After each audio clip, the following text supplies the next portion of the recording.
What up? Welcome to the episode of the Digital and Social Media Sports Podcast. I am your host, Neil Horowitz. Hit me up on Twitter, NJH287, also on LinkedIn, where I post more content. The website, dsmsports.net. The other website, slyk.co. And of course, the podcast is available on whichever podcast platform is your favorite. We have a best of episode for you guys today. It's the Q1, quarter one of the year, best of episode. We haven't done one of these in a little while, so we're trying to catch up. One of these days we'll get through all of them, but the back catalog is full of incredible, pretty timeless knowledge and principles and insights and incredible guests that I've been lucky to speak to over the years, and today's episode is no exception. So just to give you a preview of what's to come, first you're going to hear from Michael Murtaugh. He is just a true awesome scion king in college athletics. He's probably blushing at me saying that, but he has been at several different locations. He's now at the University of Buffalo. He is truly one of the brightest and still young people in this space. Is doing great work, and we talk about, at the time he was at the University of Montana, so we talk about what it's like building a marketing strategy for a school like Montana, what other schools can learn from it, as well as just his overall background in the college athletic space. He was previously at places like Iowa, Arkansas State, just a tremendous source of knowledge and energy, enthusiasm, wisdom. So listen up. Here is Michael Murtaugh of University of Montana and now at Buffalo. I like the fact that we can have our hands in so many things, but I also think that too, the whole jack of all trades, master of none is really kind of hurting college athletics, because you have a lot of smaller departments that do have one or two people doing all those things that you listed. And then I'm sure there's probably some other ones too. And so it's really like trying to figure out what is important. What should we be focusing our energy on? Because if we're focusing our energy on like 10 different things, we're not really doing anything. And so what good is that? And so that's one thing that I've really been trying to analyze here over the last probably 12 to 16 to 18 months is like, where is this going? Because it's always changing, right? And so it's like, what are some of the things that are fads that it's like, it might be nice to know this now, but in 6 months from now, it's going to be nothing again. So it's like, do we spend our time on that? And obviously, they don't sell crystal bulbs at the mall, so you can't go buy one of those. So you just have to kind of try to figure it out along the way, see industry trends, see what other people are doing, see what other people are having success with. So it's a lot to manage that, especially to manage it properly. I don't think anybody probably crushes it in all of those categories. And so there's always room for improvement. But one of the things that I think going forward, and it's funny, I was just talking about this, is I feel like whether you're sports information, marketing, well, definitely those two areas are starting to like converge, and they kind of already have, but like those two groups that I just talked about, like those are content creators. Maybe they're doing them in different forms and fashions, but they're content creators. And then marketing has the game day presentation. Sports information has the stat collection and talking to the media, or, getting the notes and stuff out to the media. But after that, they're really the same position.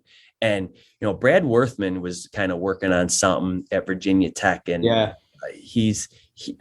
Brad, I just think the world of Brad. He's one of the luminaries in the space, definitely. 100%. He's been one of those people that I actually talked to a long time ago when he was at Cincinnati, and we've just kept in contact. And I would say he's probably the number one person that I lean on when it comes to this type of stuff, because I just feel like him and I feel like are built the same way. And so, but anyways, he was, mentioning a kind of the same thing that I just said. And it's like, you really got to get everybody on the same page, going in the same direction, because it's not always been the case where it's like marketing does this, sports information does this, and they both just go their straight line, when now it's just kind of like zigzag, and we kind of merge a lot. And so one of the things that I learned at Iowa was, you guys got to meet often. You guys got to be on the same page. You got to know what the other one's doing, so how. So you're not doubling up on things. Totally. And so how the other one knows what you're doing, so you can kind of like collaborate instead of just kind of both executing your own plans in separate ways. Yeah, it's the whole greater than the sum of its parts, whatever the saying is, when you work together and realize those synergies. And I want to hear about a little bit of, because you did kind of jump from like, I got my exposure at Clemson, then to SUNY Brockport, where you were almost a one-man show in many ways, then to Western Kentucky, and then to ultimately to Iowa, kind of the biggest resourced up there next to Clemson. And so, like, what was that like going from like almost no resources to tons of resources to almost no resources to tons of resources, and maybe more specializations in some cases and more cooks in the kitchen in some cases? So like, I imagine there's some benefits to having exposure to those different levels and different degrees of specialization, but also just a lot of learning curves as well. So like, how did you find that coming up in your career, and what do you take away from it as you are now at Montana, which is kind of in the middle, I guess, so to speak? Right. No, yeah, that's a great question. I'm glad I started out at Western Kentucky because, the budget, we didn't really have much of a budget especially from the sports that I had. And I would almost say the same at Arkansas State. And so you got to get creative. And so it's a lot of like group outreach. It's a lot of like coming up with creative ideas to get students and fans to come to games. And then going to Iowa, already having that kind of sense of, we don't really have a lot of money to do things. And so when I did have money, it was kind of like just accents on things that I'm already doing. So for instance, for gymnastics, we did a Princess Superhero night. And so I always go to that one because that was probably the coolest thing that I feel like that I've done to date, just because of the ROI that we got from it. And, so we were able to hire princesses and superheroes, and some of the princesses actually worked at Disney that lived in Des Moines, Iowa. Some of the superheroes worked for Marvel, and so they almost legit looked like these people, instead of just having and no knock on the ones that can't do it, but it was 120-pound intern dressed up as Superman. It's kind of it works. We get it in a costume, but anyways, but I still had to find groups that I could target to figure out who would be the ones interested in this princess and superhero day. And so I kind of took my budget that I had at Iowa, but my mentality from WKU and Arkansas State, and I was able to merge it together. And our first year at Iowa for women's gymnastics, we had the highest increase in attendance, percentage wise in the entire country. And so that was really cool to see because, it was all about grassroots marketing and, boots on the ground, trying to figure out how we're going to get people here and being intentional with the people that we were trying to target. So, that's, like I said, I'm glad that I've been at both levels. I guess you could say I've been at every level. And, I think there's a lot of value in each one. I don't think one's better or worse than the other. They're just different. And you just have to figure out what's important to you and what matters to you.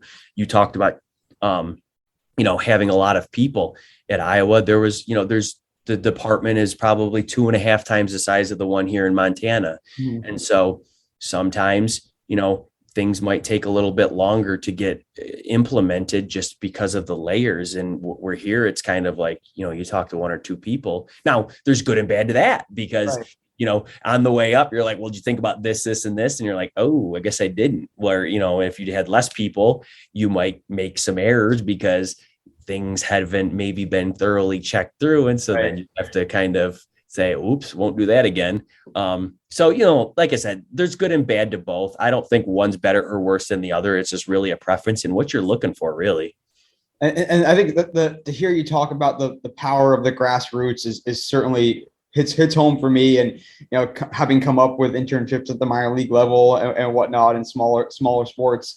And I'm curious to hear where the I guess growth and sophistication is going in college athletics. Maybe you start to see that a little bit at the Conference USA schools in West Kentucky and later Arkansas State, but also at Iowa, where the entry of more data-driven marketing and email marketing and social media advertising and campaigns and these kind of mass campaigns to drive whether it's attendance or merchandise, donations, et cetera, awareness, and then going to Montana that may not have a data warehouse, so to speak. Maybe it does. Is that another not an arms race, but another potential way for disparity between athletic departments to converge. And is that coming at the expense of those more powerful, deeper engagement, grassroots type in-person elements as well? So I'll load a bit there to roommate on. No, that's a really good observation / question, because, I think everybody, at least at this point, understands like data is very important. I still think, however, though, there's a lot of schools that collect data that don't have the person to analyze it, go through it. And so they're using data as their kind of like driving force, but there's still nobody to analyze it. So you're, at the end of the day, you're still kind of just like, it's a crapshoot. But yeah, like I will say that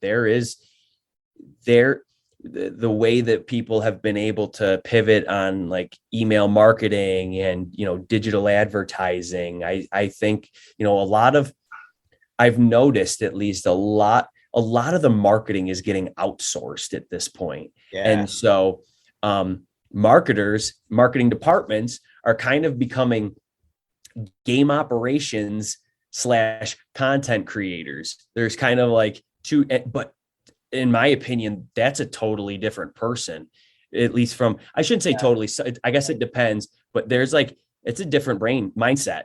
And so to be hopping back and forth from one to the other, I think that can be a little bit taxing. And I think that's when you're starting to see some people being like, you know what, I think maybe I want to go pro route, because pro route, I'm just doing this, or even working for a company, a corporation is just like, I want to focus on graphics. I don't want to do graphics, group sales, game ops, and all the other stuff. Yeah. And so now I don't think that we're at a point, or we'll ever be at a point where we'll be able to have like, you just do this, because I do think that there is some benefit to having multiple positions, but it's who's the one that's saying enough is enough. And like, all right, I'm already doing this and this and this. I don't want to do this either, but it's like, well, it has to get done and you're the only person that can do it. So, I think that there's a lot of value in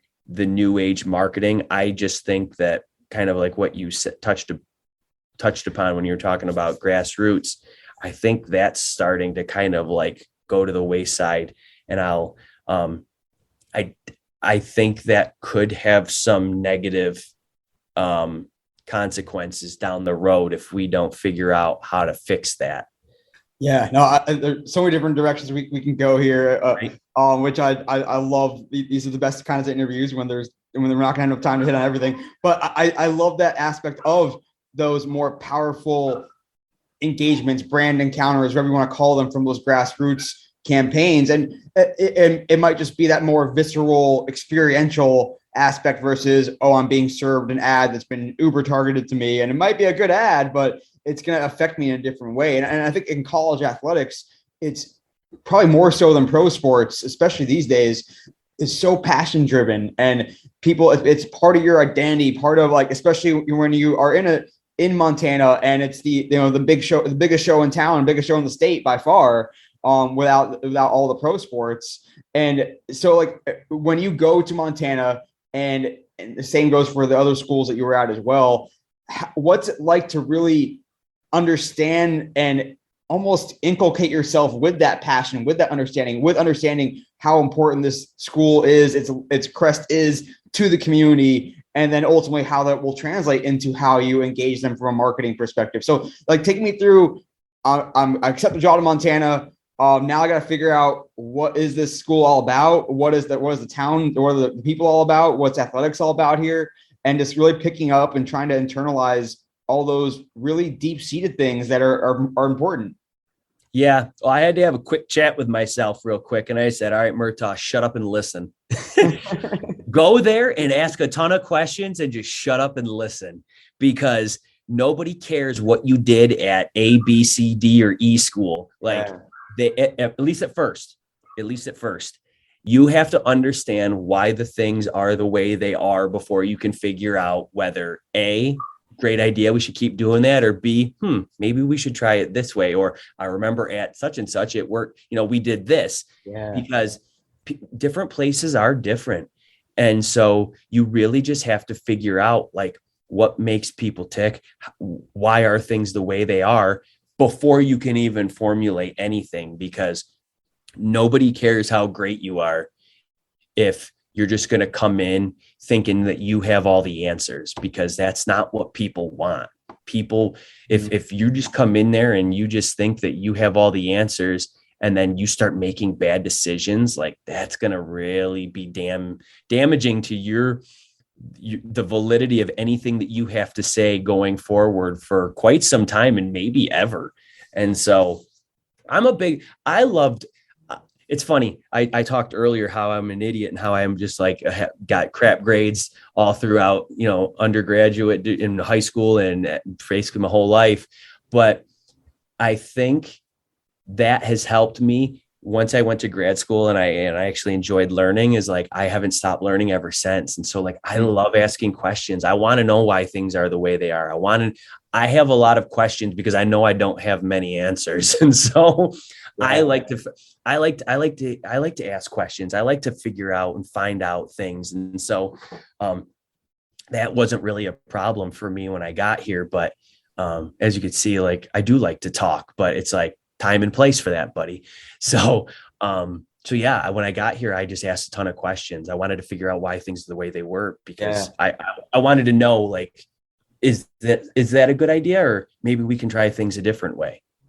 And do you have to almost, and this goes back to what we were talking about before too, with understanding what is worth doing and what's worth doing from a multidisciplinary perspective, what's worth outsourcing, what's worth taking resources up to do. Like when you go from Iowa to Montana, do you have to reset your bar almost to be like, okay, yeah, we could do this, but hey, we don't have the same number of people that we had at Iowa. Therefore, I have to really scrutinize whether this is worth doing that much more. And like, you have to focus on those things that move the needle versus also things that maybe are thought of as being like keeping the lights on, like the good old like press releases and game notes and whatnot that are still part of college athletics, probably more so than they should be. But like, what's that process like to go from that change in resources to, and how that affects how you, I guess, again, to sort of scrutinize what we're spending our time doing and resources doing?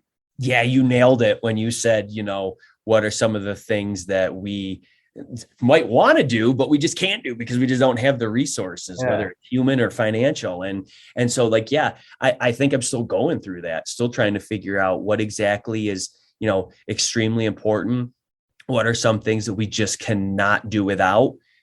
But what are some of the things that we want to do in the future? And if so, let's start putting a plan together. So when we're talking in March and April of next year, we're hitting the ground running. So summer is not going to be, summer we'll be ready to go, and we won't have any downtime because we're already going to have our marching orders, because we already know where we want to go. So it's really just, trying to, we've already implemented some new stuff that I think has been really beneficial, but I think that there's still a lot to, I guess, uncover and figure out like where we want to go. So awesome stuff from Michael Murtaugh. Definitely recommend that full episode. Just a ton of good stuff in there. If you work in or around college athletics, that is seriously a must listen for you, as he's had so much good lessons from all of his stops. Big schools with massive budgets, smaller schools, very small schools, just lots of good stuff from Michael, and wish him well up there at Buffalo. Next up on the Best of Digital Social Media Sports podcast, you're going to hear part of my chat with Blake Zimmerman. Blake is an awesome dude. Lots of good ideas, really thoughtful about strategy, really gets it, connects the dots. When we spoke with Blake, he was at Texas Tech, where he served both first doing athletics, then with the university side, and really did a great job connecting those dots. That's kind of what we talk about. Today, you can find Blake as Director of Social Media for Austin FC, the Major League Soccer club based in Austin, Texas. At Blake doing big things, going from college to Major League Soccer. Lots of good stuff here, and here's part of my chat with Blake Zimmerman. What we were talking about was conference realignment and perception against like recruiting and stuff like that. But that was always a big part of the conversation, because if you weren't thinking ahead to stuff like that, I think you were behind. It was always going to be about showing I mean, not 100%, but a big portion of it was like showing the good things that are happening here.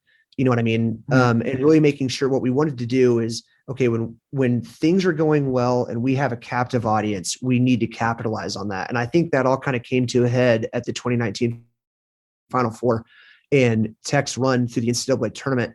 I feel like everybody that was a part of that can look back at that and that we really capitalized on that. And as a result, like kind of what you were talking about earlier, applications went up, perception changed, all these different sort of things happened like that were really major positives for Texas Tech. And it started, 3-4 years ago with the vision to be like, okay, we need to have this set up in place for when something like this happens. That way we make sure that we are maximizing it 100%. Yeah, I if anyone that knows me, I'm always looking out for that when schools have their big moments in the spotlight, especially if you're a school that doesn't get in the spotlight a lot. I mean, not that I would not put Texas Tech in that category, but like you are whatever, a Cinderella story. How ready are you as a school to maximize that time in the spotlight? And that goes for the entire university side. I think that's a great. I really want to talk about this, so let's go right into it. Okay. Of like. Texas Tech is obviously you've been there during some really good times, both on and off the field. I mean, certainly Pat Mahomes becoming maybe the greatest quarterback ever, and the basketball team having some incredible runs in the tournament under Chris Beard and continuing to look good these days as well. So when you guys make a Final Four or you have a quarterback make big roads off the field or rather in the pros, what does that look like when you talk about maximizing the opportunity? What does that look like strategically? What does it look like tactically? And how have you guys made sure you are ready for the moment? So where it really started for us was the previous year we made it to the Elite Eight, ended up losing to Villanova in Boston. And that Villanova team is still one of the best college basketball teams I think I've ever seen that knocked us out in 2018. But it was our first, we hadn't been in the tournament in a couple of years, and we had not had our like current department that we did at the time, where we had like multiple videographers, multiple photographers, stuff like that, all working as a cohesive unit. And that was our first like brush up with the NCAA tournament video policies where, where it's like, you can't do this and you can't use on-court footage for this or that or whatever. So the following year, we were really prepared. We had been working to really beef up our photography side of things. And we had just some super talented students come through. I mean, at the time, I think like Derek Spencer is a photographer for the Arizona Cardinals. Evan Triplett is doing it for the Houston Astros. Elise Bressler is like running the department there now. Elizabeth Hertel. I'm thinking just like there were so many really talented people that we had there at the time. And so we just leaned into that. We knew that we could provide really high level photo content. And I think that's part of it, right? Like you have to adjust to what you know that you can do well. I think that's like rule number one pretty much. And we knew that we could take cameras with us wherever, and we weren't going to have any restrictions about what we could post. And we got really creative, whether it was like slideshow, like stop action, like it's almost like a video, but it's a series of photos. We did everything we could with our photo arm to really show off what was happening. Cause that's what we just wanted to give a window to our fans that weren't there and hadn't experienced anything like this. It was Tech's first trip to the Final Four.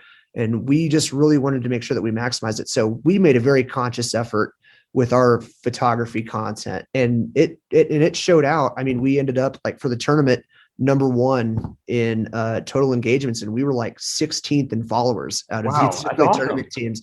Yeah, and so that was, I mean, the proof was in the pudding. And for us, it was just a way to show our administration that like, hey, you gave us these resources, and look at what we were able to do with it. Like, let's keep this thing going. Yeah. So then the next time around, do you guys almost have like a checklist, a plan in place, or like, hey, let's do what we did last time, but a little bit better? Like, what does it look like when you guys make the next run? Yeah, I mean, so, and just like to go back, because like I think it's hard to do that without kind of going back to 2019 and like thinking about what we actually did and the plans we had in place. But I've just always been really hands off. I just think that, the best work is done when you just like let really talented people do what they're good at. Yeah. And you just stay out of their way. And so we had like pretty like loose structure set up. It's like, hey, if things are going well, let's make sure we're capturing this. In the event that looks like we're going to win, let's make sure that you're over here and you're over here capturing this. We just want to make sure that we're not missing a single thing. This person's going to the locker room to capture this. We just wanted to didn't want to tell people what to do, but just put them in the situation to succeed. And I think that's where we like really did well. And we had to turn right around 2 months later for I think it was our 4th trip to the College World Series in Omaha, and Tech was one of the top seeds there. And we prepared the same way. It was like, let's go after this, like we're going to win the national championship. And that was the thing too, is like talking to the baseball staff and being like, hey, this is kind of how we've attacked it before. Do you guys care if we kind of almost come in with this air of, hey, we're here to win it this time? And I think that's important too. Like the relationships you have with staff and the buy-in to make sure that the voice that you're trying to portray aligns with the voice that your staff is trying to portray. That was a very big deal for us too. We wanted to like, it's easy to like fire off a meme or, be joking around all the time. But we wanted to make sure that, because when our football program is coached by Cliff Kingsbury, we're going to have like a different tone and feel than a basketball team that's coached by Chris Beard, right? Where there's like a lot more like grit, toughness, stuff like that. And then the baseball team under Tim Tadlock kind of felt the same way too. There was a lot of like everyman, blue collar working mentality.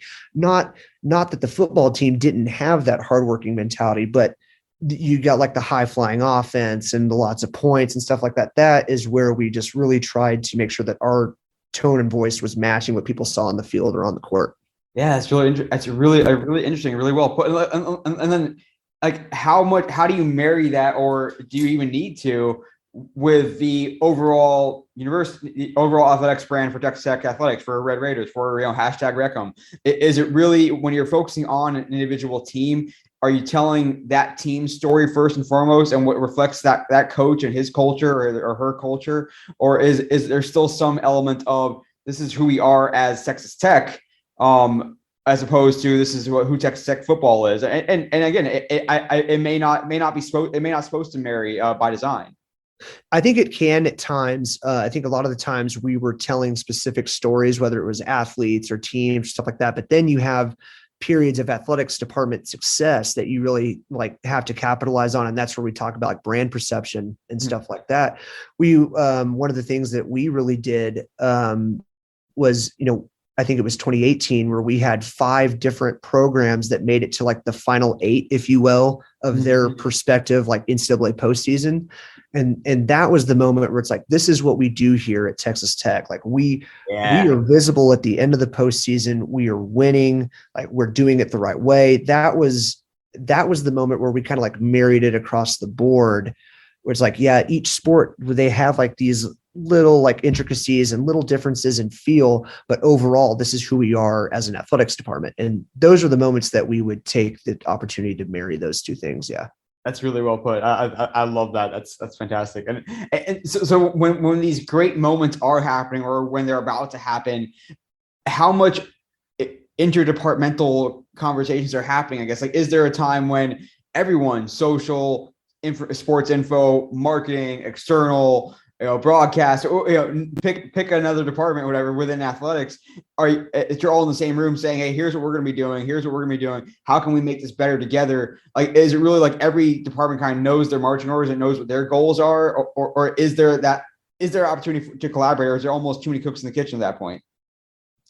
I think we did a really good job of striking a balance, and it started like I am really thankful during my time at Tech and on the athletic side. I think I was really trusted. I was really given a long leash to make the right decisions.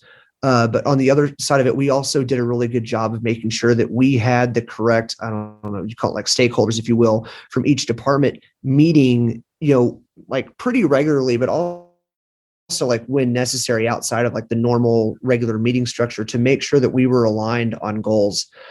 We had one in 2019 where we had a meeting and we just randomly thought of the idea of like, what if we did a This Is Sports Center commercial and we like typed like parody thing. We really like talked about like our defense, and that we started spitballing ideas for it, and it turned into this really viral video that like it got a lot of life. I mean, we posted it in February, like millions and millions of views and engagement, stuff that we had never gotten on that account before. And it was still like playing like I think during the Final Four game against Michigan State on the CBS broadcast, like they like showed it. And that was when I was like, oh my gosh, like the reach of that is just tremendous, you know? But there was just such a really good balance struck, and the people that were like representing each department in those meetings, whether it was football, basketball, baseball, they all worked together really well and had an idea of what the others were trying to achieve. And I think that was what was so important. We never really felt like there were too many cooks in the kitchen. People understood like what their purpose was, what they were going for. And it was just a really open type scenario where it's like any suggestion is welcome. Like, let's throw stuff against the wall and then let's mold it from there, you know? That's kind of how we approached it. Yeah, having more heads in the room, that it can be super helpful at times to be able to get all those best ideas and to find opportunities to have those synergies as well.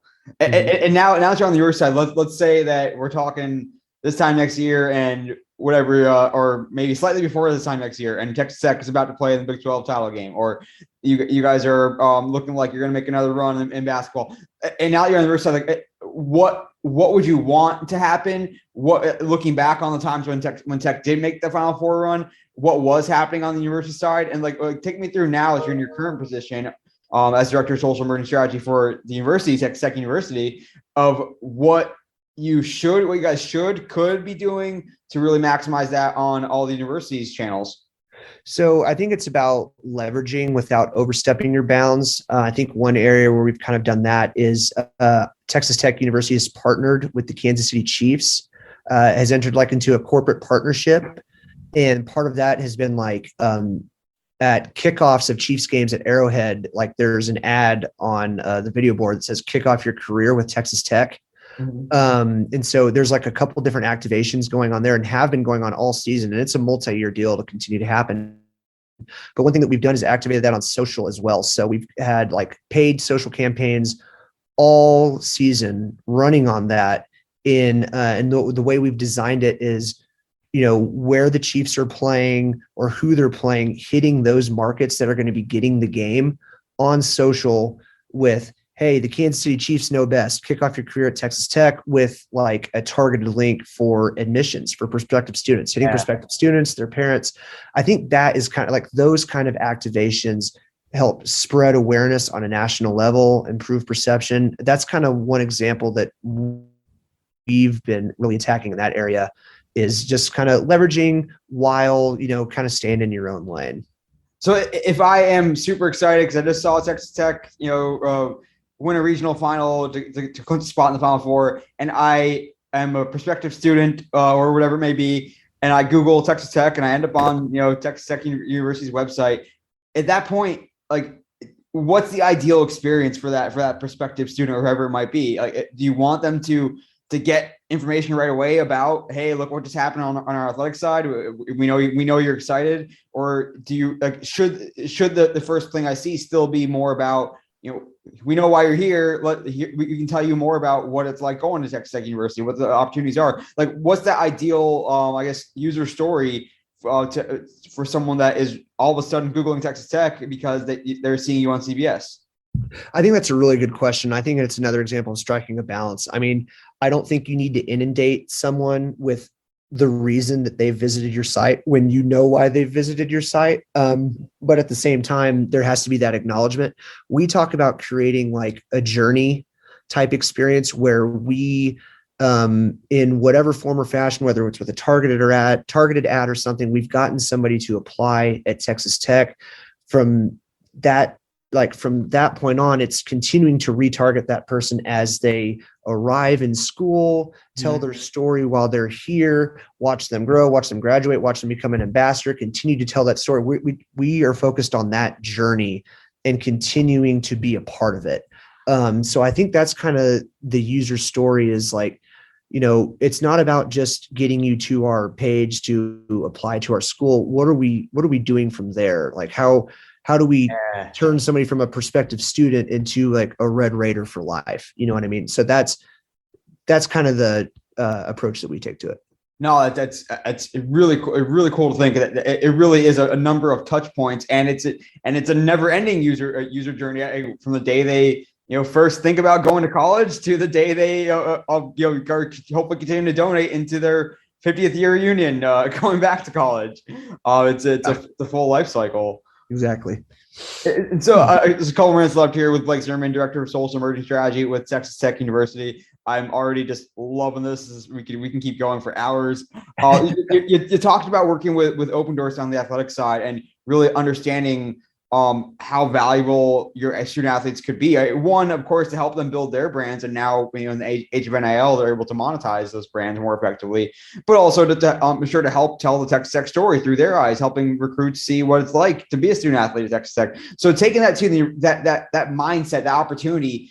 What does it look like on the university side? Like what I'm not saying there's an Open Doors for the university, but like how can you find those students who are already potential quote unquote influencers or content creators, or elevating student stories and facilitating them to tell those stories like, hey, you are doing really well in this. Let's work together. We see that you're about to win a prize, whatever it might be. But what does it look like on the university side to really help the students tell those stories, similar to how we look at it so much on the athletic side?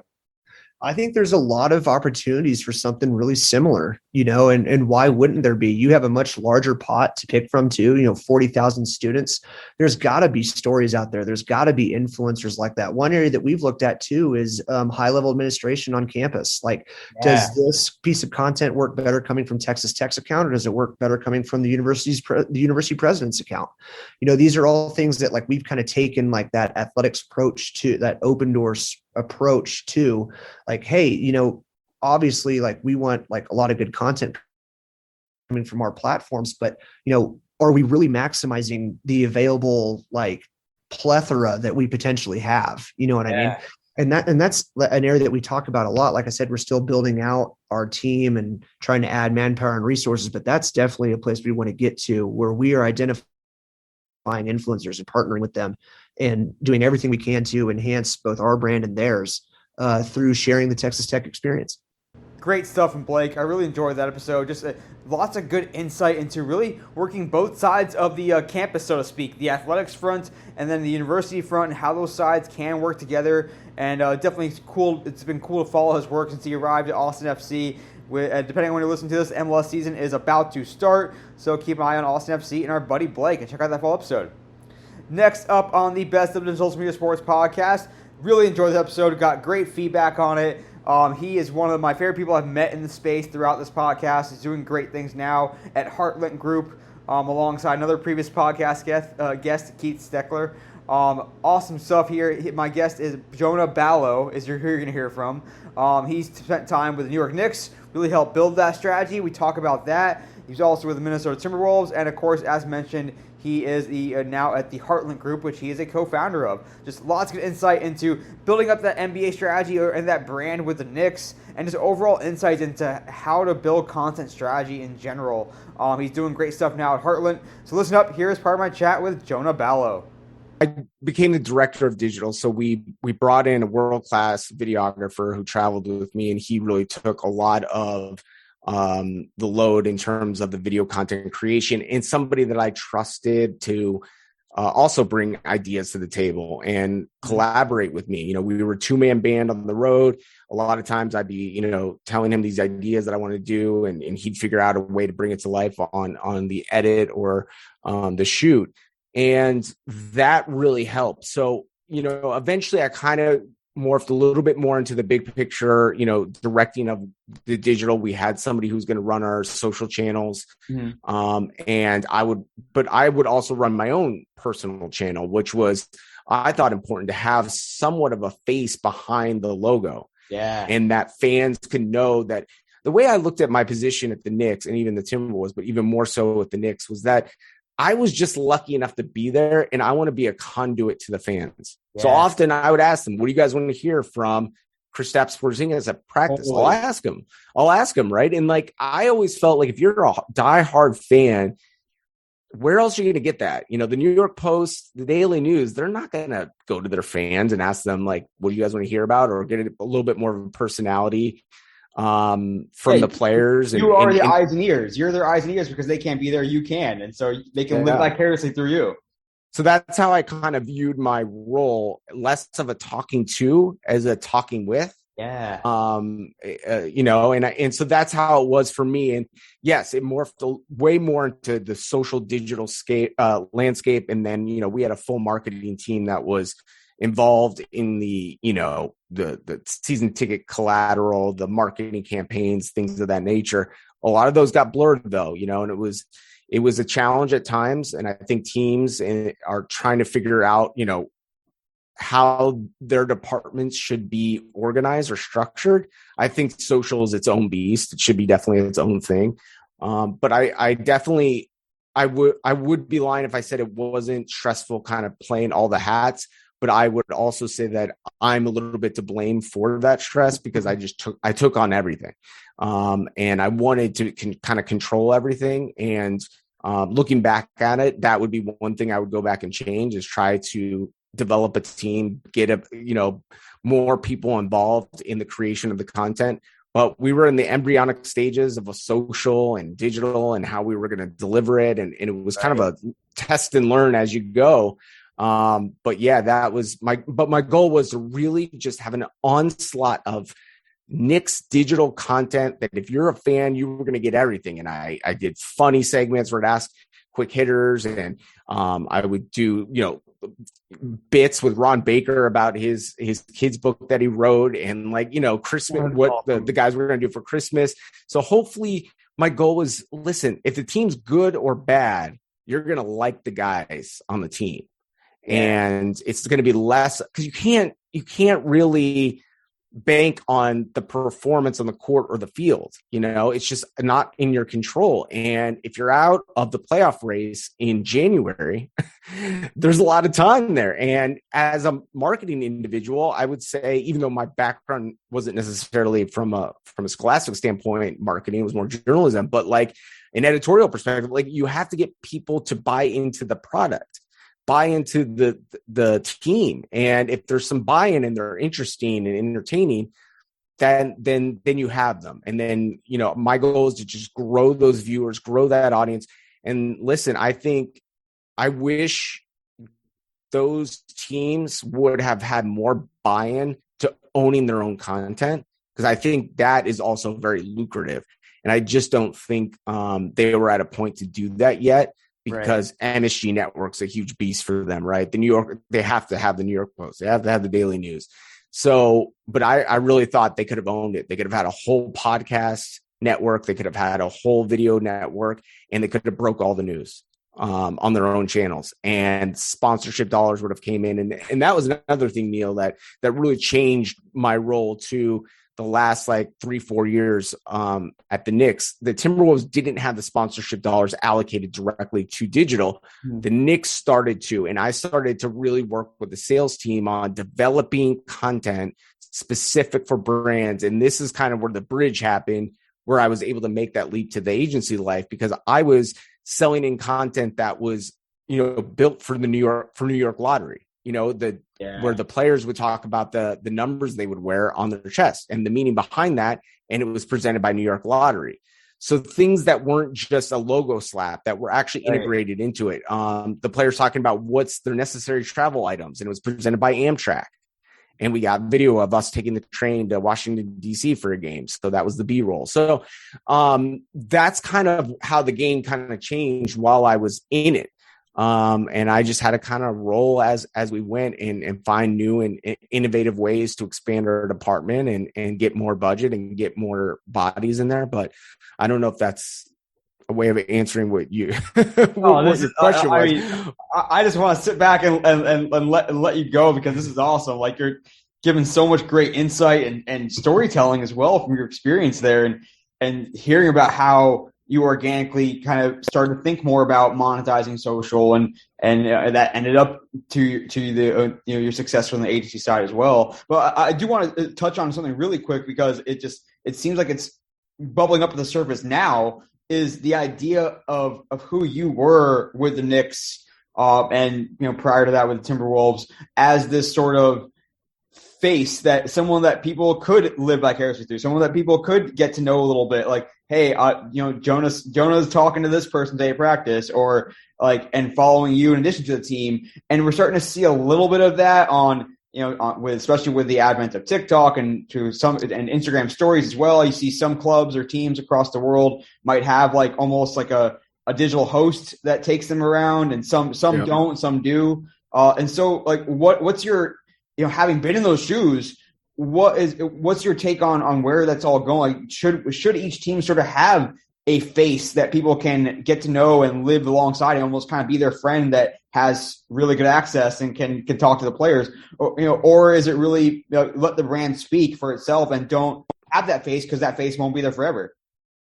I think that the team should have that, because and I look at it the same way as I would look at Mike Breen, right? Like he works for MSG Network, and de facto he works for the New York Knicks and MSG. So there always was, well, Jonah, yeah, that's cool, you're giving us the information, but you're never gonna say anything bad about the team, or you're never gonna really dive into like the salacious stories. And they're right. But either would Mike Breen, and when he covers a game, and if I can be, again, I was at every practice, every shoot around, every game on the road, summer league, all-star. So the coverage, even at the Knicks level, was not wide enough to get, if you were a diehard fan and you want, I remember, doing one-on-one interviews with the summer league team and just getting to know those guys, and maybe they could be a player that would eventually develop. Or when Kristaps Porzingis was first in Vegas. And so I do think that teams would benefit from a personality. It doesn't have to be a zero-sum game in the sense that only the messaging comes from the brand. I think you can have some personalities under the brand, just as you do the personalities that are going to be on radio broadcasting the games, the personalities that are going to be on TV broadcasting the games, the sideline reporters, the color commentators, the studio host, Wally Zerbiak, for example. Those are the same. It's just an expanded role where you can do a little bit more fun, interactive type pieces of content. But I think that it's important because, it's more than just the logo. The product is the players, and that's a human being. Those are human beings. It's not an iPhone. It's not a laptop. So you are trying to get people to buy your product, which is a human. It's a very difficult thing to do. So I think you need another human and human touch to bring those two parties together and to build a relationship. And I think it's advantageous to have some people on the ground. And I think it's a worthwhile investment too, to potentially partner up with brands and other sponsors to deliver that content. And, and it can be a mix of both. It doesn't have to be somebody who's on air necessarily, but it can be somebody who's at least delivering social media content or updates, or you get a feel that there's actually somebody behind the curtain there. Yeah. I mean, I actually had years ago on this podcast, we talked to some, team insiders and how, and that was a little bit of like the digital reporter role of sort of an in-house beat reporter with at least the unspoken facts that they're not necessarily going to go into every potential storyline.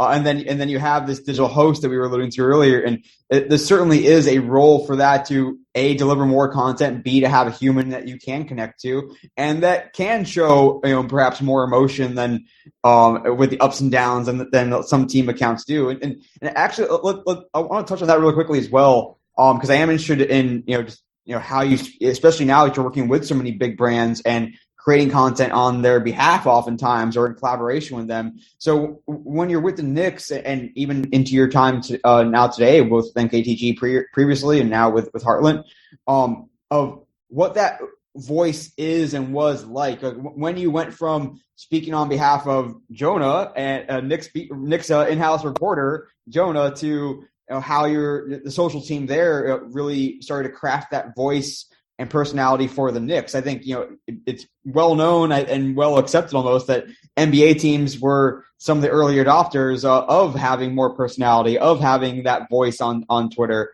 among other places. So as that became more of a thing, I'm guessing while you were there with the Knicks, how did that develop from your perspective, both as your own voice as Jonah, as well as the Knicks brand voice? Yeah, my voice was fairly authentic, of who I am and what I am, and that was my social persona, I guess you could say. I didn't really veer from that, although you have to make sure that you're not saying anything that's going to get yourself or the team in trouble or get viewers upset or whatever it was, cause any sort of controversy. But a big change happened when the Knicks decided to finally, and I say finally because it took until like my fourth year there, and I had none of this prior at the Knicks or at the Timberwolves of a copywriter. And it's crazy to me to think that, so much responsibility is put on that person who's running the social accounts to be, essentially you have to be a digital content creator. You have to be a strategist. You have to be involved in the data. You have to then be a copywriter. You have to be a marketer. Like it's too much to ask for. And it's unlike any brand platform, because on the team social accounts, it's not always on. It's always on, like with the capital always, right? Like, I've heard always on thrown around for some brands, and that means like, okay, maybe a post a day, maybe. Like I was doing 40 or 50 a day. Right. That would include the team updates during the game. So you're doing real-time score updates. You're doing also the brand messaging. You're doing all these things. So what changed was when we had a copywriter and we sat down and we said, how are we going to speak? Like literally, are we going to say we or they? Yeah. Are we a we or are we they? And we made the change to go to a we, like we are the Knicks. We are the Knicks. And it helps so much. Even though that copywriter wasn't writing every tweet or post on Instagram or on Facebook, it helped us to clarify the role of that person. And I would advise that every department has a dedicated copywriter that is working day to day on that messaging. And again, it's more of a guideline. We developed a whole book on like, here's how we do the messaging during a game. Here's how we do it on off days. Here's how we talk about big events, right? Like September 11th is very important in New York City. So those things are so important because again, the level of responsibility that you're putting on these people, and for myself that I felt it all the time of having to then, the New York Knicks channels, which can reach millions of people within one click. And I've got to somehow craft the right tone and messaging for Charles Oakley getting tossed out of the arena, or the team, Kristaps Porzingis going down for the year with a knee injury. Like it's a lot. It's a lot to ask for. And luckily, I developed a great relationship with the PR teams at both my stops, and that was essential. If you're getting into the business and you want to work with a team, or you are working with a team, you gotta build that relationship with basketball operations or football operations, and also the PR team and the communications team, because they are the ones that are carrying out a message, are crafting it, and you have to be a part of that. But that's really where, my voice was, hey, here's the latest here, and maybe a retweet from the Knicks account to say like, there's some insight, right, that I would provide that would sound odd from a Knicks account, but it would sound okay from myself, right? Or previewing content that's coming up and talking about it, or asking fans, hey, what do you want me to ask? And then once we post the final piece of content, that would live on the Knicks channels, and I would share that. So it was kind of a two-way relationship that I saw it with myself and the team. But you really need the people there to help craft that voice. It's very important, and it's so important, not just what you're expressing to the large public, But for those staff people, those people who are running the accounts to feel comfortable and have the guardrails of how they should talk, so that you don't see a moment where we see many times before where people can get in trouble. And they always say the stupid social media intern, like that's such a dumb phrase. Like, again, a lot of these people who are running those accounts are seasoned vets and been in marketing, branding, and are very experienced and very talented. You're going to make a mistake and things are going to happen. And it's unfortunate with that job. It happens in front of everybody else where things can get, taken out of context. And so I think it's really important that teams work on having that structure, having that department that can really help craft what the voice is and how they're going to express information to their fan base. Yeah, I love that insight, because really, if a rogue tweet goes out or whatever, and even if it is from the intern, that's a failure on the leadership part of it, of not having those guardrails structured, or not having understanding of what the brand should or shouldn't say per se, and to be able to have it so that if Jonah is tweeting one day and someone else is tweeting on behalf of Knicks another day, that it's not distinguishable, that it's not, that voice, it goes beyond the person behind the keyboard. And I feel like we've said that a lot over the years, but and some people practice it, some organizations practice it better than others, for sure. And also too, and during our league meetings, I'll again give you a peek behind the curtain.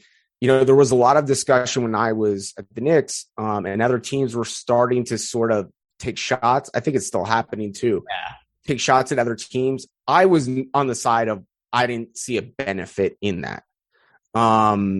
You may get some cheap engagement, but it just doesn't, it's not a good look for the league or the teams. And also it's kind of dopey because it's like a regular season game and you're talking shit. Like, listen, it's all going to come around at some point. And it just felt like a lot of keyboard warriors, and I think also kind of created a culture of where we're kind of at now at social, where people are just looking to dunk on other people. And I didn't like that coming from the team accounts, because where I was at with the Knicks, there's no way I could get involved in that kind of back and forth with another team.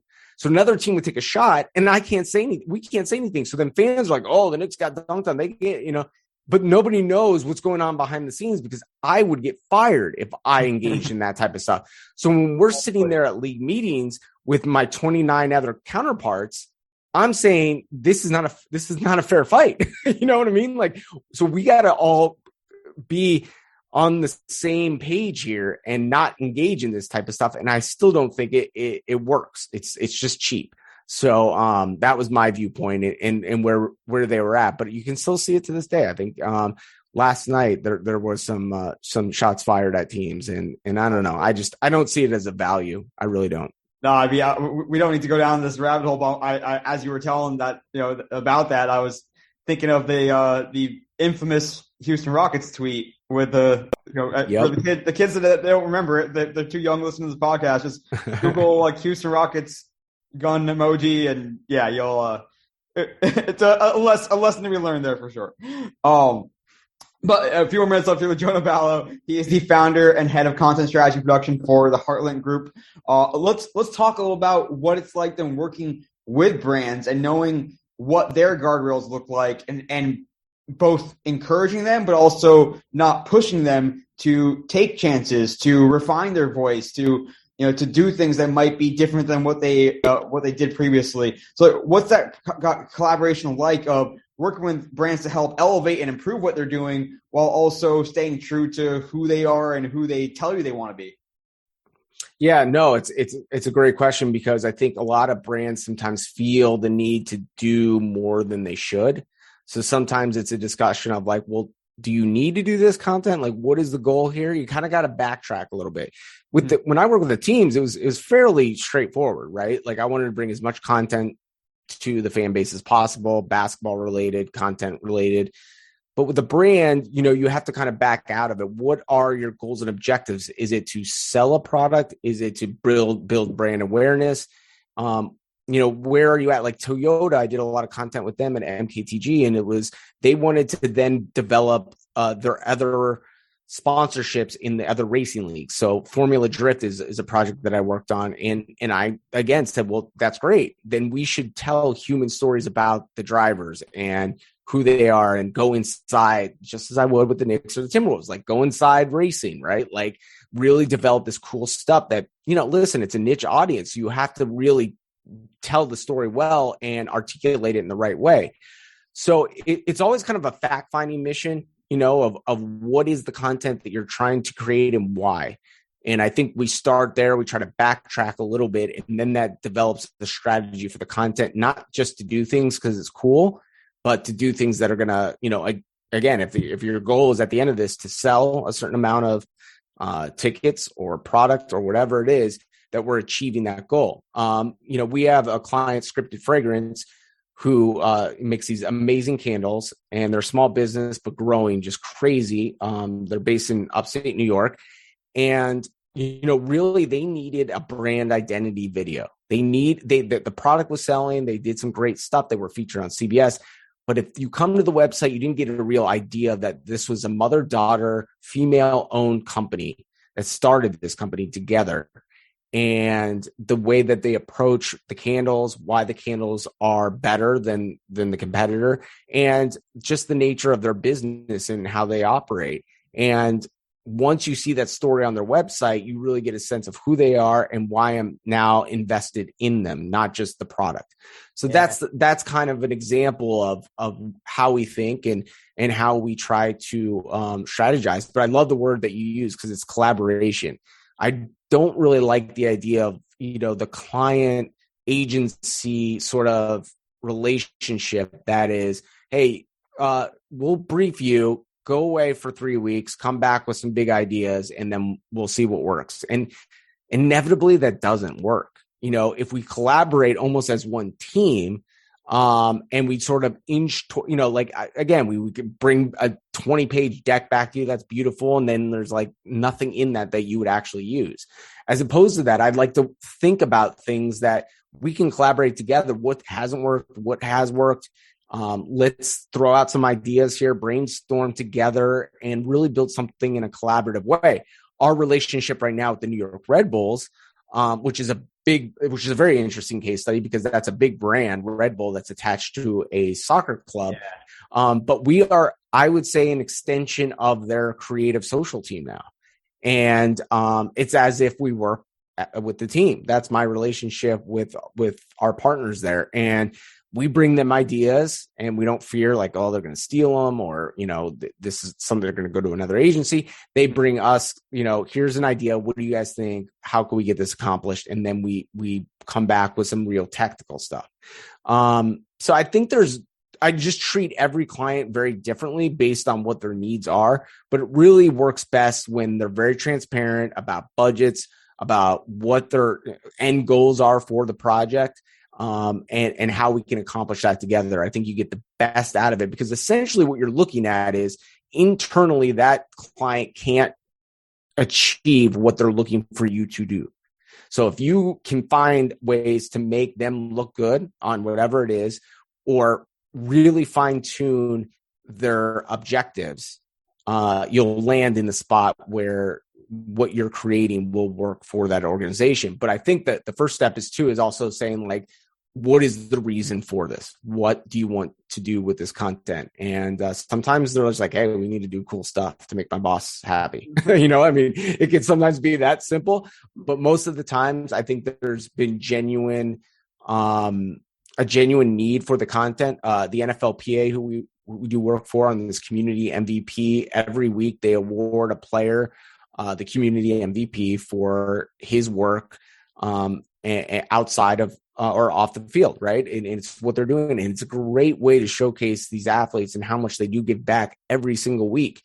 And we want to so our goal is like, hey, let's make this cool, this content where it would receive high engagement, not only from the fan base, but the players would be proud to share it because it's cool content in their feeds. Mm-hmm. So the objective was to get the players to also be interested in the content where they can share it. And therefore also people would get the message out of all these great things the players are doing in their community. So it's kind of a level in which you really try to figure out what's going on with the brand and what their objectives are. And then you kind of back into what is the strategy and how my team can really develop something unique and interesting and strategic for them. But it's also creative strategy. Sometimes we look at creative as a separate thing. The creative has to have some strategy lens to it. And we always think about what is the story that we're telling through the creative and how that creative can be strategic for the brand itself. Love it. Great stuff from Jonah. Really smart dude. Definitely follow along with everything that he is doing at Heartland Group. They put out great work, have impressive clientele, and there's a reason for all that success, as you could tell from just that snippet of the interview. But check out that full episode for sure. Next up on the Best of Digital Social Media Sports podcast, we got a couple more for you. The next one up is Ariel Moyle-Stansel. Ariel is just a tremendous source of insight and knowledge coming from the player marketing side, the agent side. She has had already a decorated career and is still very young in the space. When we spoke, she was just about to start her own thing now with Moyle Enterprises and Positive Athlete Inc. as well. She has two things going on. Just works with athletes, has a great insight into branding and marketing an athlete, some insight into what it's like to be working for an agency, representing athletes, building up their strategy, building up their content, their brand. Tons of good stuff from Ariel. So listen up. Here she is. Everyone has a brand. So I want to make that clear with my answer. So everybody has a brand, but the elements of what are in that brand are up to the athlete's design. So, for example, I have had players who have no social media at all. They don't care. They don't want it. They don't actually want marketing deals. They just want to play their sport. They want to do it well so they get a big contract or do decent. They want to be at home with their wife and kids, and they don't care about marketing. I've had athletes like that. And I actually think probably the biggest athlete that I know of that's very similar to that, not one of my clients, but I know of him and his team, is Mike Trout. Mike Trout does not really do a lot of marketing. And I remember reading an interview that he did one time where he said the reason being is that he would still like to go to dinner with his family and not be recognized, which I actually think is kind of admirable, right? So the elements of the brand are up to the athlete's design. So it could be anything, right? Like you're the jokey guy in the team who loves video games and sings in his free time, comes from a church family, religion's really important to you, single parent household, really love your mom. Like it could really be whatever you want. So one of the things that I do is I have an interest sheet that I have all my athletes fill out when I meet them. Mm-hmm. And it's just filled with a ton of questions that are commonly led to lanes in marketing. And a lot of those questions turn into tangents. So I get to know a lot about these players. And some of those questions are really obscure because I think some of those obscure questions actually really get you to know that person. So like, I'll give you an example. Yeah. I ask everybody, like, what's a secret talent or what's something hidden that most people don't know about you? And I remember asking one of my baseball players this, and he told me that he can solve a Rubik's cube close to the Guinness Book of World Records time. And I was like, I don't believe you. And I made him do it on Zoom, and he freaking did it. And I was like, this is insane. Like, that is such a cool thing. Like, so like, let's just take that. Can you imagine? Like, that in itself could be just such a great digital piece. You could talk to Hasbro and do something with games. Like you could do a thing with the MLB where it's like blah blah blah player versus others who can do a Rubik's cube. Right. Like it can translate to so many things. So like those little obscure moments really add to the knowledge that I log away per player. And I don't remember this all. I do have a database where I list everything and I code it. So if Petco approaches me and goes, "Who has an adopted pet?" I can literally code search adoption or pets and then see which ones have adopted pets. And now I really quickly have a pitch list for you. Like a CRM for athletes, for your athletes almost. Yeah, but it's one I kind of created specifically for like what I need. Yeah. Right. So that, and then I know that like, yeah. So I mean, I really do think that there's really many moments in which players can like take care of their branding and design. And it really is, I always tell people there's nothing that I can't do other than do something illegal, do something the league doesn't permit, or do something that's a competitor to an exclusive brand. Otherwise, the world's my oyster and I can do whatever I want. I think today we talk about what it means to do brand building. And I think the default is almost like, well, if I want to build my brand, I have to post on Insta or LinkedIn or whatever. When you think about what it means to say, okay, athlete A, athlete B, athlete C, whatever, it sounds like this is who you want to be based on your values and what you're all about. What are all the levers that you can pull to help get that brand out there in the marketplace? Whether it's news stories by other outlets, their own social media, working with the right partners. Like, what is it like to actually say, okay, here's the brand that we're going for. Now here's how we put it into practice. Yeah. So my next question to athletes is I ask what their motivators are. So this is important because some players are motivated by lack of notoriety. Like that's literally what Mike Trout is. Some players are motivated by money. I've had players that just take a deal because it's paid and they don't do anything not paid. You've got some players whose motivators are other things, maybe community work or family values or something like that's a bigger motivator than compensation. So maybe they'll take something free or unpaid or PR related.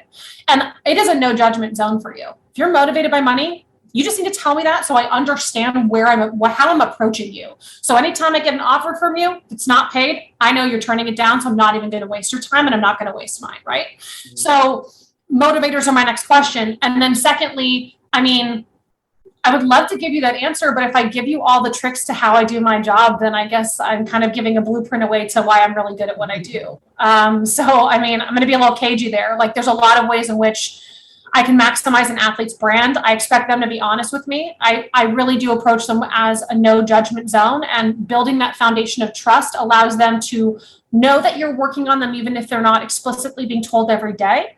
And it also will allow those players to sometimes take a leap of faith with you if you think something's a good idea for their brand, but maybe it doesn't quite fit their motivators, convincing them why that it might be a good idea for you to do that.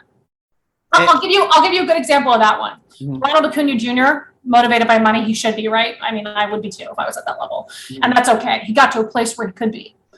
Outcast and Bleacher Report approached me when they did that 25th anniversary of Atlians, the album. Mm-hmm. And they're obviously Atlanta based. So they asked me about Ronald doing some PR with them by wearing their exclusive jersey, their Braves jersey with the Outcast Atlians and everything on it. It was free. I was like, Ronald, you're not going to get paid for this. He's like, well, why should I do it?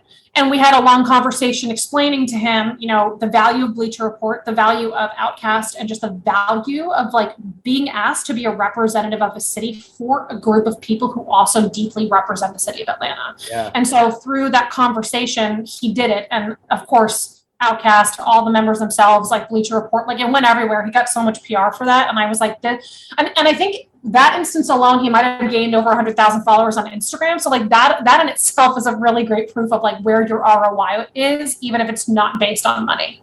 Yeah, no, and I have to think at least without knowing all the ingredients that can go into this recipe, that if someone has a well-established social media brand, is even active on social media to begin with, is it just a little bit easier to get their brand out there versus other ways? Sure. Not impossible, but it's more challenging then.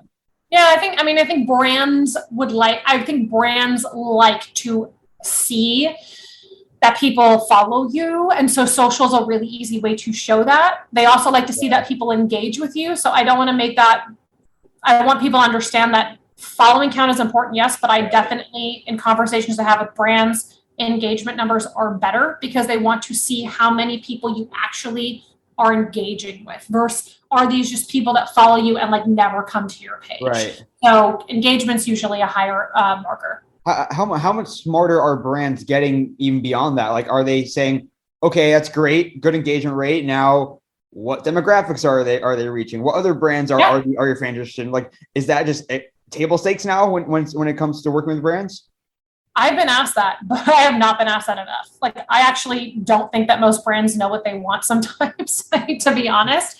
And so large brands won't deviate from what they're looking for. You take Nike, I don't think anybody would say that Nike does not have a distinct voice and knows exactly who their consumer is and who they are placing in advertisements for those consumers, right? Mm-hmm. But those brands that really are that clear on their vision are far and few between. And oftentimes, I don't think brands always know how to approach sports and athletes because I think if you did, I would get that demographic question more often. I would be able to show you okay, your beats.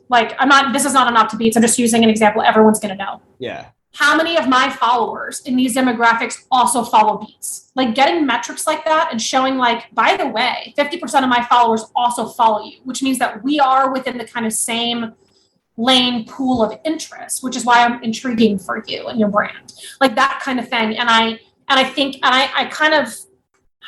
kind of can tell when a brand only comes to me asking for follower counts that they don't really understand the metrics for athletes on social media.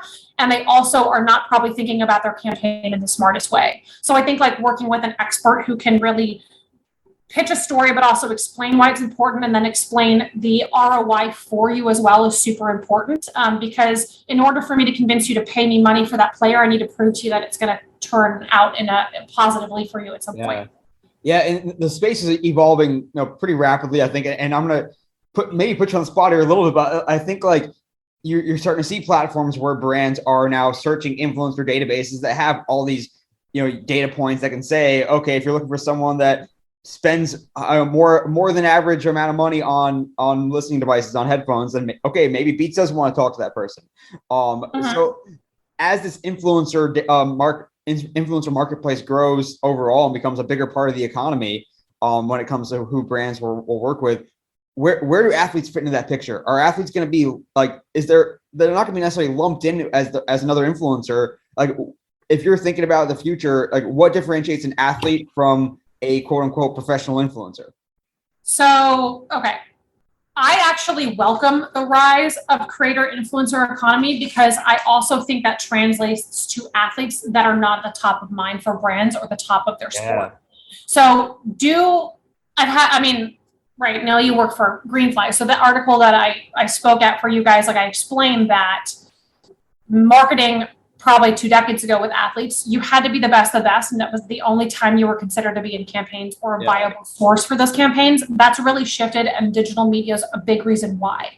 So let's take that idea. I still think that digital media had an infancy stage in the last 10 or so years, and it's changing and evolving in a much different way.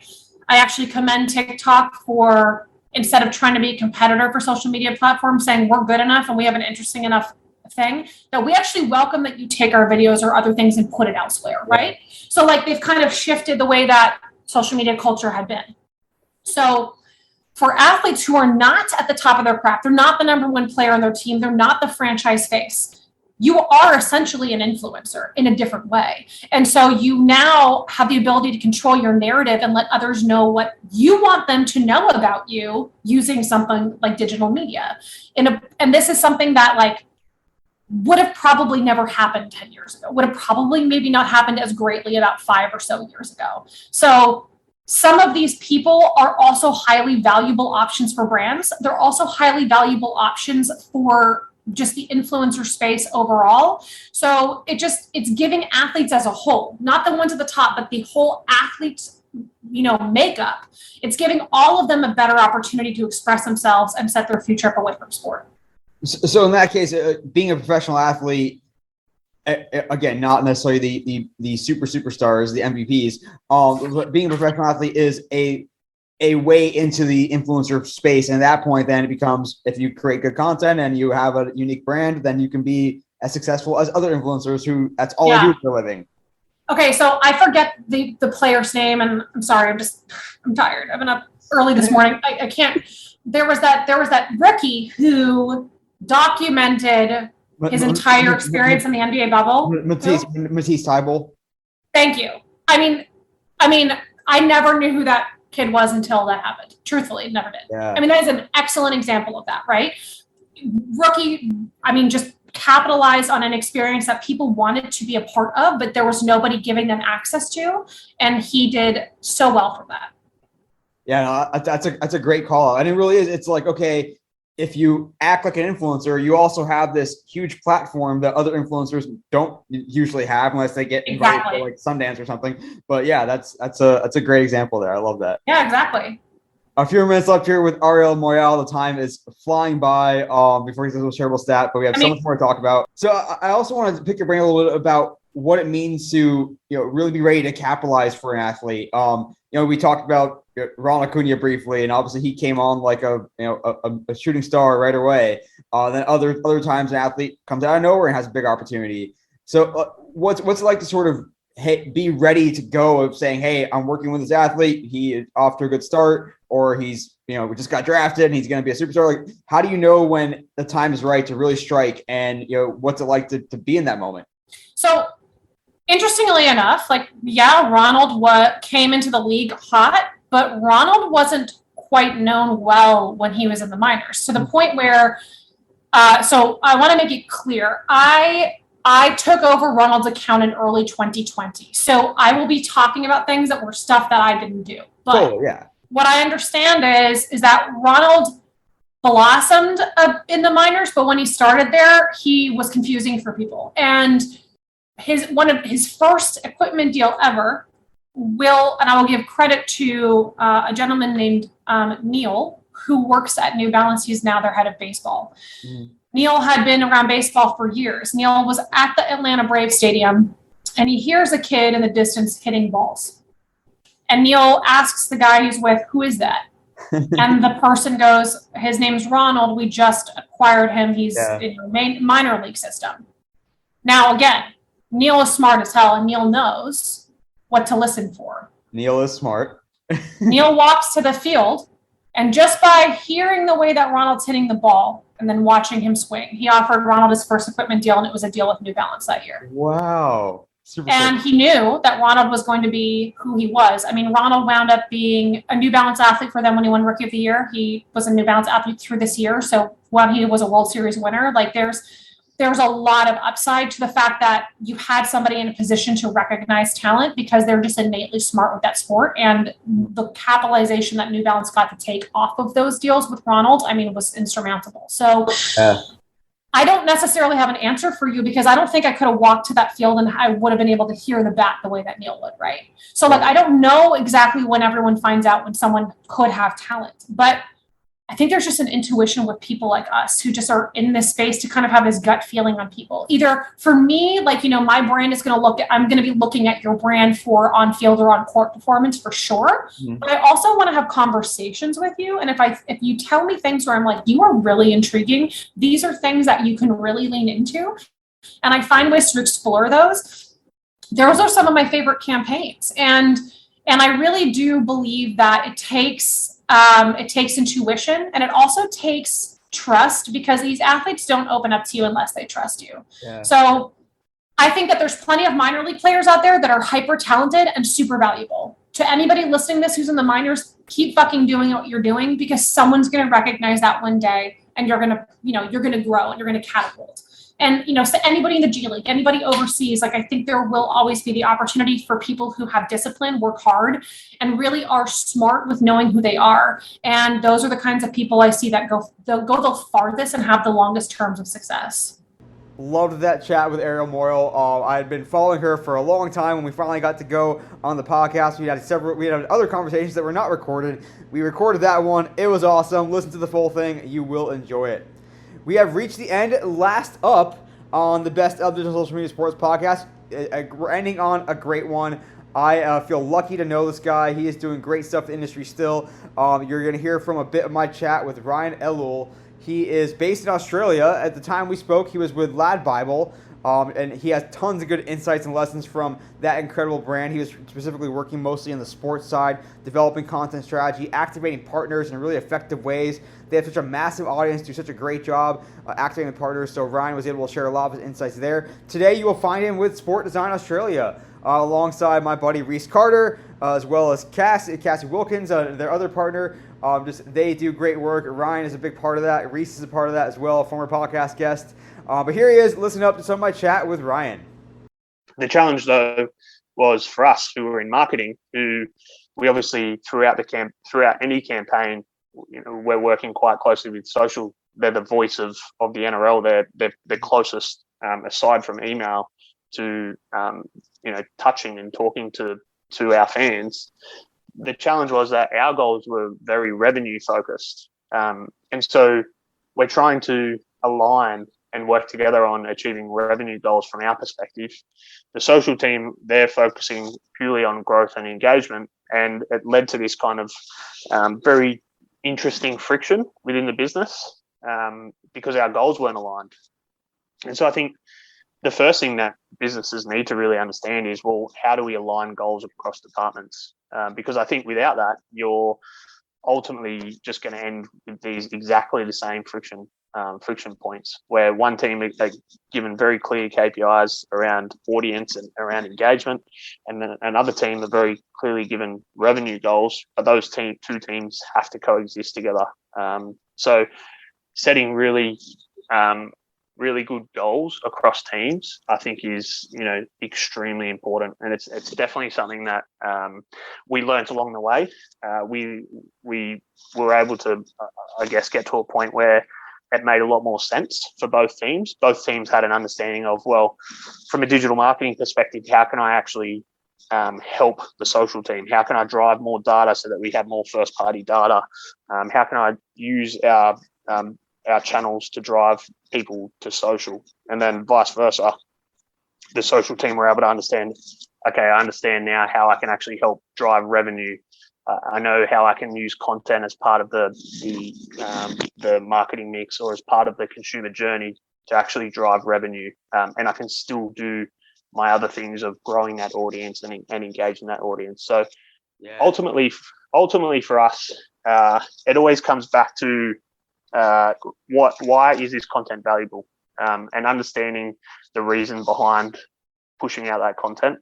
And that takes a lot of time, and it takes a lot. A lot of people have to kind of strip back their ego in some of those instances and go, you know what, you've spent a lot of time on this piece of content, and it's a great piece of content, but you didn't ask yourself why we created this piece of content. It actually doesn't make sense. You're actually just spending a lot of time creating. It's great content, but it just doesn't actually make sense for what we're trying to do. So always coming back to that, why is this content valuable to our audience? Love that. It's such a key thing to point out, because especially these days, a lot of content teams, they almost think that like they need to post just to post, or they need to churn out content because there's this omniscient demand for volume that if you don't post every hour, that fans are gonna be like, where'd they go? And it's just not the case. And you do have to be more thoughtful of the content, because it really is a quality over quantity game with a nice balance, in between, being consistent as well. And when you're at, whether you're at thinking in terms of LADbible or in terms of NRL or wherever you may be, how granular do you even want to get with how you're thinking about content? I mean, when you're like sending a marketing email to a very specific cohort or segment, it might make sense. Yeah, we're sending emails to fans that we know have kids. We're going to send. We want to make sure that we have something around family experience at a game. Versus someone that's a university student, they may not get the same messaging. But when you're trying to talk to so many fans across platforms, maybe across LADbible verticals even, or across sports, what does that process look like of getting as not personalized is the wrong term, but as optimized as you can for specific audiences or specific platforms, while not spreading yourself too thin and taking away from the main substance or the main story and content you want to get out there? Yeah, it's a good question. And I think the first and foremost is, wherever you're creating content, where your audience is, create content that's made for that platform. I still see it so much, and it's unfortunate when you see people putting or brands putting 16:9 video in TikTok, and you see these sponsored or branded content highlight pieces where, let's say, for example, a sport has a branded partner on, and they're showing the highlight from the game, and the branded partner actually has the first 8 seconds of the sizzle as just the brand play. And you kind of think, well, you're not actually creating content for the platform, because the person who's going to be consuming this is not going to get past the first 3 seconds of seeing that brand. So I think the first thing is really just thinking about, well, what platform are we creating content on? And let's make sure we're creating content in the right format for that platform. And also, you don't have to play on every platform. I think there's this requirement where, as new social platforms come out, you have to play on it, or you have to play on it and continue to play on every other platform. I think the brands that really succeed are the ones that really own the platforms that they're on. And when they're resourced, like sport teams are in Australia, there's not a significant amount of resource. Yeah. You have to be selective. You have to really, define exactly the audience that you're going after, and make sure you're creating that content on the platforms that they're on. So I think that that's an extremely important thing for people to keep in mind. And yeah, I think that was it. Yeah, and then sort of around the area of content for everyone. And it sounds like it's mostly just let's get the content out there on the platform that makes sense for the platform, and the audience on that platform, will have, in that case, a positive experience because the content is there for them based on what they're there on the platform for in the first place. Yeah. I mean, look, we, especially at LADbible, now we've got an extremely talented and growing team dedicated to data and insights across everything that we do, whether it's across social, whether it's across web, whether it's across new technologies, and those data points inform us significantly around the types of content, whether that be the length of video across different platforms, or the style of video, or the format of video, or the structure of editorial content. We're taking those insights in real time to be able to deliver the most appropriate content.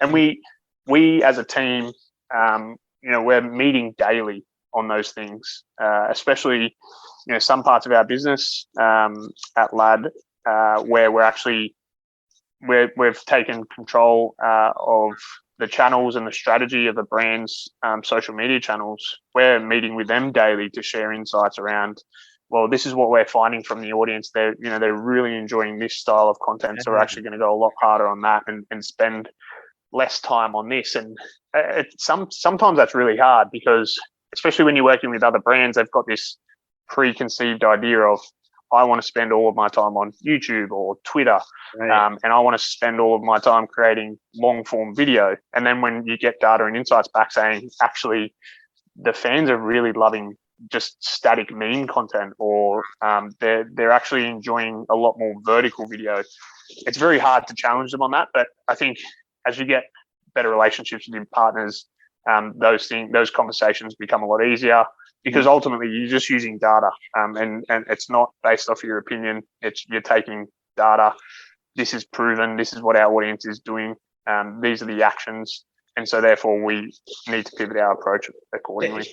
I'll play devil's advocate to some degree here, just to dive into this topic, because it's interesting to double click on. Is there a point where, like, are there points when you not necessarily question the data, but go against it, or it's so counterintuitive what the finding is? I think some of us, had the experience with TikTok maybe early on of like, this is super weird, but it works. It's taking off. Is there a point where we have either A, too much data, or B, just, you have to turn off those voices in your head, or what we think is intuition, because you're not your audience, and even though it feels weird or wrong or counterintuitive or against the gut, that, hey, you have to follow what the audience is telling you, and the data is what represents the audience. I think to your first point, there is way too much data. Like, for any professional working in that space, there's way too much data. And that's a good thing and it's a bad thing. You have to be selective around what data points you do look at and what data points you kind of take with a grain of salt. So yeah, I would 100% agree with that. And then, yeah, totally. I think there are times where sometimes you do need to be a little counterintuitive. You can't just rely on the data, especially where the industry that we live in and work in, it's so creative.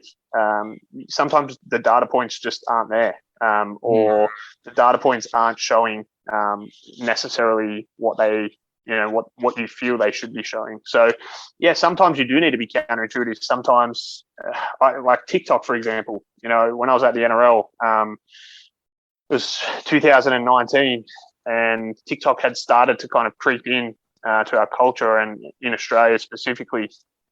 And I was someone who was quite early on there, not as a creator, but just as a consumer. I thought, man, this platform is unreal. There's endless opportunities here for creativity. And it took a while to actually get that over the line at the NRL.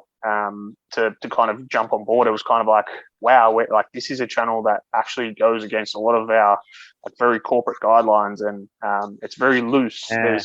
There's not like these really stringent boundaries that in which we can play. How do we actually go about this? And you made a very good point. You have to take a step back and say, you know what, I'm not the target audience. I'm not the person who is meant to be consuming this content. So whilst I have an opinion on it, whilst I have thoughts on it, I have to actually take a step back and go back to our original point. Is this content valuable to the audience that's on this platform?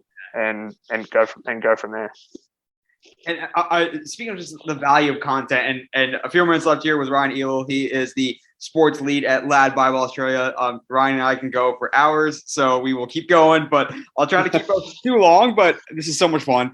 And something I've noticed with LADbible, and we've talked about this, is the sponsor content and the branded content it's really good. And it's like it just hammers home the point that just because like there's a way to activate partners and advertisers without it having to either A, interrupt the experience, like that 8-second pre-roll you alluded to earlier, or B, just straight sucking and putting it out there because it activates a partnership and it's what the sponsor wants. So like what's that process like for LADbible to work with partners and develop content that they can integrate them and accomplish their goals?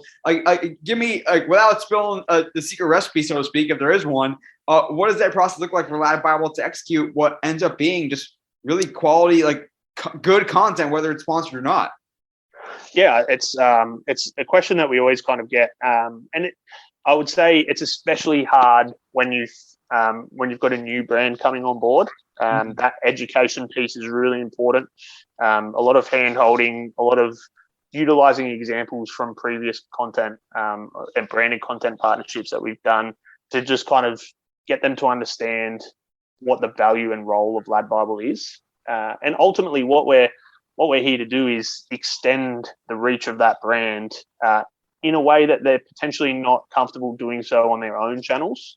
That's often what we find. It's kind of like, we really want to play in that space and we really want to target that youth audience, but we just can't quite do it on our own platforms because they're a little bit more corporate. They're a little bit more front facing, and so that's often where we get approached to kind of help extend into that youth audience and do it in a way that they know works for that youth audience.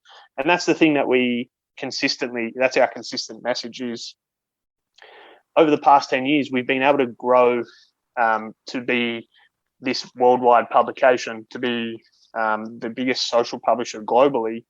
And so we know what we're doing. We know how to engage this audience. We're doing it daily. So give us some direction. We'll obviously ensure that you're along for the ride, and we'll ensure that your brand comes out the back of it with in a positive way. But let us kind of drive it. We'll bring you along for the ride, and we'll show you the results at the end. And fortunately for us, we've got a lot of repeat customers, and I think that talks to the fact of us, being able to show that we can create this really great branded content with another brand in a way that people are so easily able to engage with and not feel like they're being bombarded with this really clunky branded content, which you often see, across so many brands. And, I really feel for sporting organizations as well. Sponsorships are often the lifeblood of a lot of these organizations. And unfortunately, their content is dictated by it. And one of the big learnings, especially when I was at the NRL as well, was you really involved in that commercial process. They need to be involved in the ideation process, so that integration, as you said, is seamless and feels really nice for the consumer. The beauty about commercial content as well, and this is probably taking a step back from LAD, but the beauty of it is often some of the branded content is actually content that sports fans might have not ever been able to see, if not for the sponsor, which is a beautiful thing. They're often responsible for creating new content franchises, which fans wouldn't have been able to get access to without that sponsor coming on board. So when organizations think of it like that, they're actually creating a new stream of content that they wouldn't have been able to do without that, injection of money or that partnership. Totally. I love that point. And something I talk about with others at times as well, is that if only fans knew that the reason they're getting this awesome content is because that presented by it, sometimes it truly means presented by, like it wouldn't exist without that partner. And Yeah. I love that that insight to go along with that. And I think especially at probably more so at LADbible than at the NRL or many sporting organizations all over the world. Like, do you guys almost have to take pride in being willing to say no? It doesn't mean you have to say no every time, but if a partnership's not going to work because the sponsor wants you just to copy and paste what they have, and you guys know it's not going to work, or it's not good, like, do you almost have to be willing to say, no, we're not going to do this because it's not going to be good for you, for the fans, or for anybody?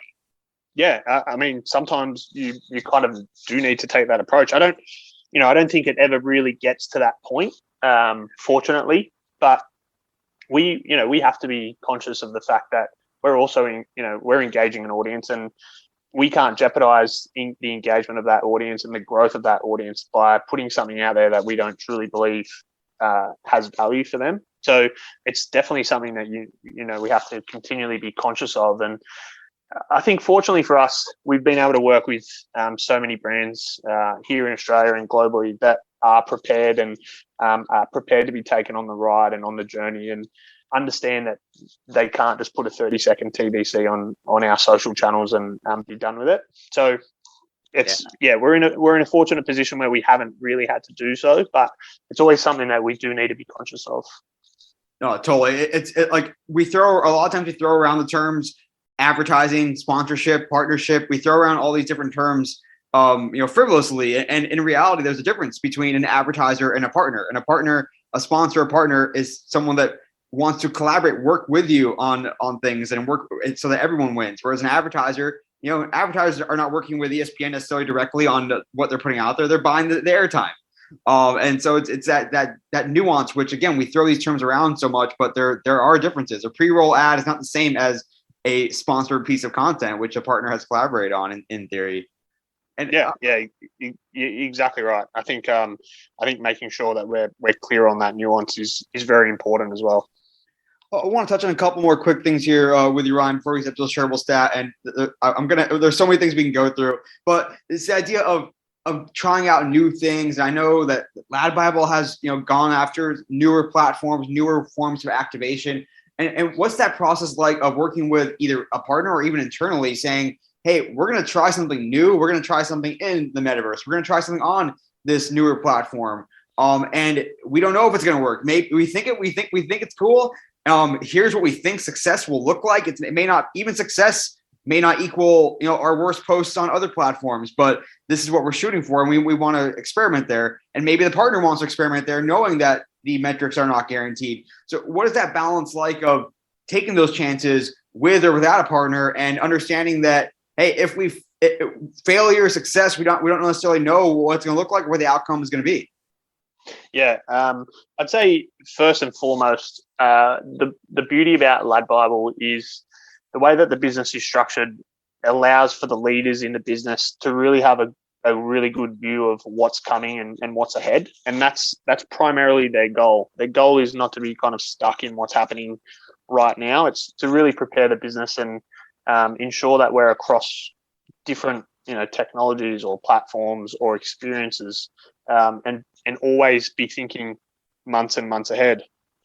And when there's an opportunity that's identified that we could potentially bring into our business as part of our portfolio or as part of our offering, we're able to very quickly put a team behind that to spend time researching, spend time understanding what it actually means, and then spend time working out how would it fit into the LADbible group. And so from a new experiences perspective, the business is set up so well in that space. And, I can't touch on specifics so much, but over the course of the next, year or two, you're going to see so many new developments in that space. And it's because we're set up in that way. I think when we start to talk about, how do we actually go about doing that from a branded perspective?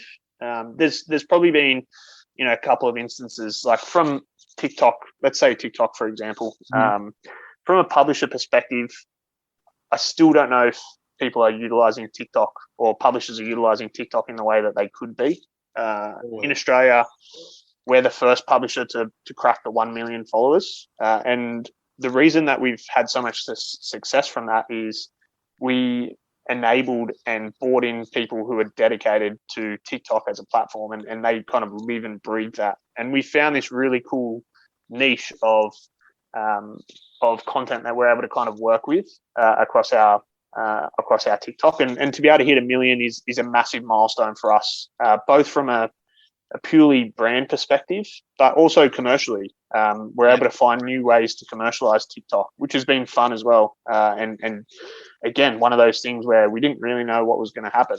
We didn't know if it was going to be successful, but we've had a number of brands who we've worked with from a commercial perspective on TikTok, and have been able to extend their reach on TikTok or help them make a leap into TikTok, or helped them grow their own TikTok channels. So that's a really great example of somewhere we didn't really know at the time where it was going to go or what use it was going to be. It was kind of like we know that there's value here, and so we're going to spend a lot of time here.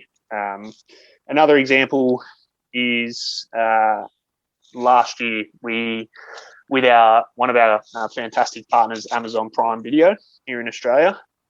They were releasing Wheel of Time, which is one of their big series. It was a book series turned into a TV series, and they wanted to make a big splash. They wanted to do something different, and that's always a great thing to hear. It's like, okay, cool, you want to do something different? Well, we'll give you like something that's different. So we partnered with Gather, which is it's a metaverse platform. You can create your own avatar, build worlds in the metaverse, and we essentially recreated 9 important areas from within the Wheel of Time series. So we're talking castles, we're talking farms. We recreated that in Gather and created this world where basically all of the promotion that we did from our side happened in this world. We held events in there.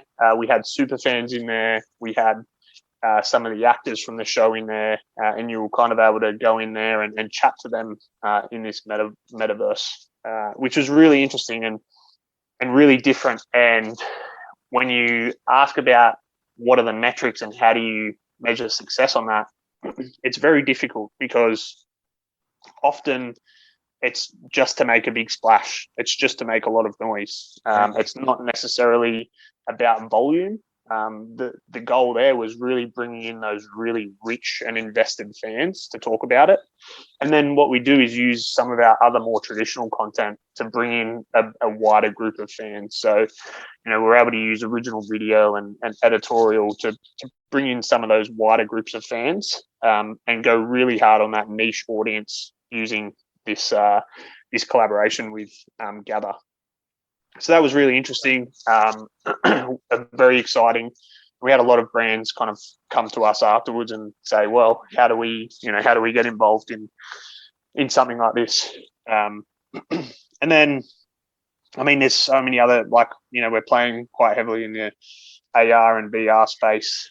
We've got a team in the UK that are resourced to kind of build this for us internally, which is really cool. And we've done a few cool activations in Australia around that. And then, the next 12, as I mentioned, the next 12 to 24 months, there's so much on the horizon. But I think in 12 months' time, we should pencil something in so we can chat about all of those things that have happened in the past 12 months, because I think there's going to be some really crazy activations that'll happen.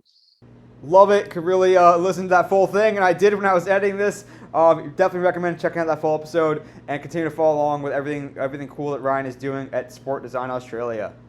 But that'll do it for this episode of the Digital and Social Media Sports Podcast. I hope you enjoyed it. As you can tell, the back catalog is full of good stuff. Definitely scroll back if you haven't in the past. If you're new, if you're old, you will find an episode that you will enjoy in an area that you'll learn a lot about. Whether you're interested in it already or not, or just want to learn about a new space, check it out. But that's it for this episode. Again, you can find me, Neil Horowitz, your host, at Twitter, NJ287, LinkedIn as well, the website, dsmsports.net. And of course, the podcast is available on whichever podcast platforms your favorite. We will be back soon with a brand new episode with a great guest, more insights to come. Until next time, this is Neil Horowitz signing off for the Digital and Social Media Sports Podcast.